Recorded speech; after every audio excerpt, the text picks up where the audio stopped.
నువ్వు చచ్చిపోయాక లేపబడాలనుకుంటున్నావా? చచ్చిపోయాక నువ్వు తండ్రిని చూడాలనుకుంటున్నావా? అయితే దేవుని రాజ్యములో రొట్టెను తినాలి నువ్వు ఖచ్చితంగా. అయితే దేవుని రాజ్యములో ద్రాక్ష రసాన్ని తాగాలి ఖచ్చితంగా.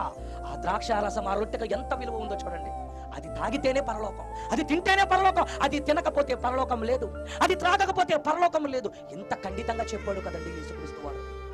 నా శరీరము తిని నా రక్తము త్రాగువాడే నిత్య జీవము గలవాడు, నిత్య జీవానికి వారసుడవుతాడు. ఇంత గొప్ప మాటలండి. ఏమండి, తిని త్రాగకపోతే, తినకుండా ఏమండి మనం మానేస్తే, తినకుండా మనం నెపములు చెప్పేస్తే మనకు వచ్చేదేంటో తెలుసా? భయంకరమైన అగ్నిగుండం. విందుకు పిలిచాడట, సువార్త ద్వారా పిలిచాడు.